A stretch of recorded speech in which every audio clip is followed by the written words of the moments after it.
உழவர் உலகம் வேட்டியில் உதயம். உதயம் வேட்டிகள் ஷர்ட்டுகள். ஒரு அண்மை செய்தியை பார்த்திடலாம்.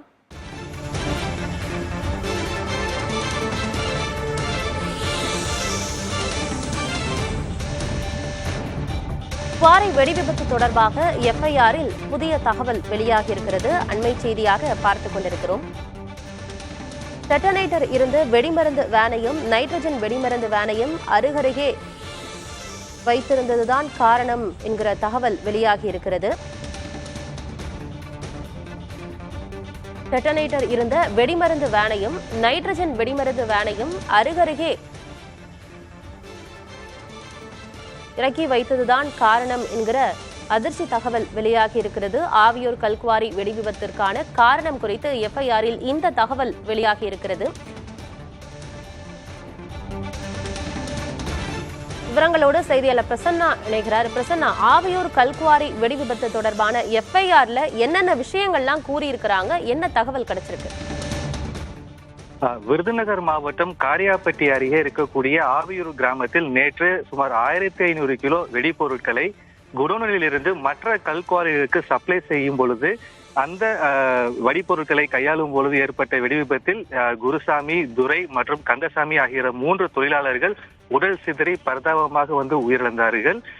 இந்த வழக்கு தொடர்பாக ஆவியூர் காவல் நிலையத்தில் வழக்கு பதிவு செய்யப்பட்டிருக்கின்றன. அந்த எஃப்ஐஆரில் குறிப்பிட்டிருக்கக்கூடிய விஷயம் என்னவென்றால், மனித உயிருக்கு ஆபத்து ஏற்படும் என்று தெரிந்த போதும் போதிய பாதுகாப்பு உபகரணங்கள் எதுவும் கொடுக்காமல் உயர் ரக வெடிமருந்துகளை இறக்கும் இடத்தில் போதிய கண்காணிப்பு செய்யும் அலுவலர்கள் இல்லாமலும் எலக்ட்ரானிக்கல் டெட்டனேட்டர் இருந்த வெடிமருந்து வேனையும் நைட்ரேட் மிக்சர் வெடிமருந்து இருந்த லோடு வேனையும் அருகே வைத்து லோடு இறக்கியதாலேயே இந்த வெடி விபத்தானது ஏற்பட்டு இவ்வளவு பெரிய உயிர் சேதம் ஏற்பட்டிருக்கிறது என்கின்ற விஷயத்தை எஃப்ஐஆரில் குறிப்பிட்டிருக்கிறார்கள்.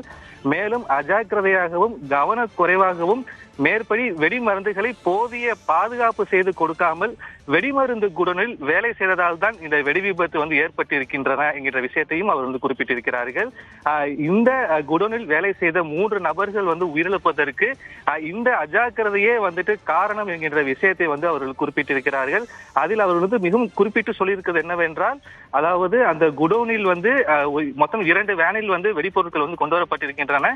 அதில் ஒரு வேனில் எலக்ட்ரானிக்கல் டெட்டனேட்டர் முழுமையாக வெடிமருந்தாக இருந்திருக்கின்றன. அதே போல் மற்றொரு வேனில் நைட்ரேட் மிக்சர் வெடிமருந்து இருந்திருக்கின்றன.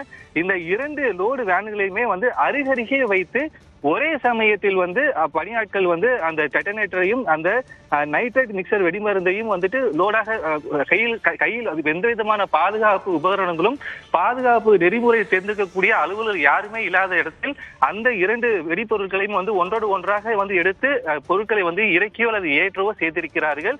இதனால் தான் இவ்வளவு பெரிய வெடி விபத்து நடந்திருக்கின்றன. இதில் 3 நபர்கள் பரிதாபமாக உயிரிழந்திருக்கிறார்கள்.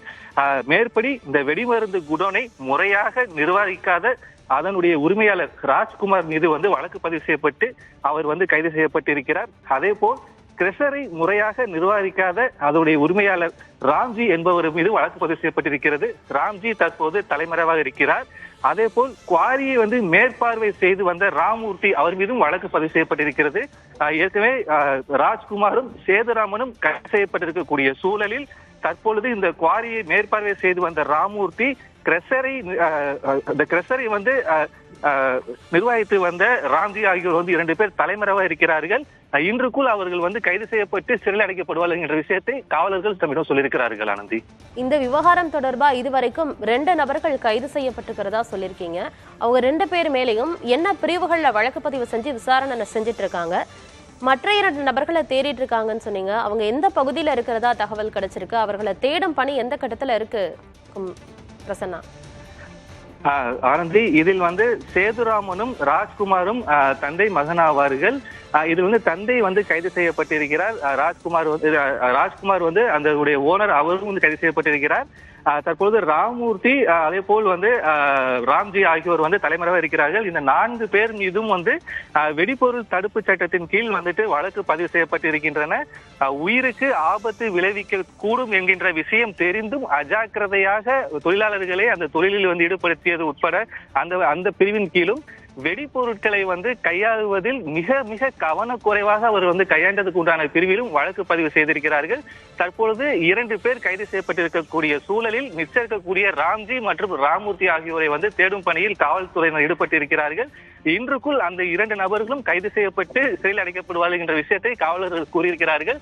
தற்பொழுது இந்த உயிரிழந்து போன அந்த 3 தொழிலாளர்களுடைய உடலும் நேற்று இரவே மேஜிஸ்ட்ரேட்டுடைய அனுமதியோடு விருதுநகர் அரசு மருத்துவமனையில் பிரேத பரிசோதனை முடிந்து அவருடைய உடல்கள் அவருடைய குடும்பத்தாருக்கு ஒப்படைக்கப்பட்டிருக்கின்றன.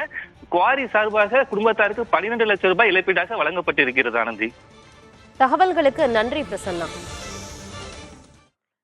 வெயில் இந்த அளவுக்கு அதிகரிக்கிறதுக்கு என்ன? ஆடவர் உலகம் வேட்டியில் உதயம். உதயம் வேட்டிகள் ஷர்ட்டுகள்.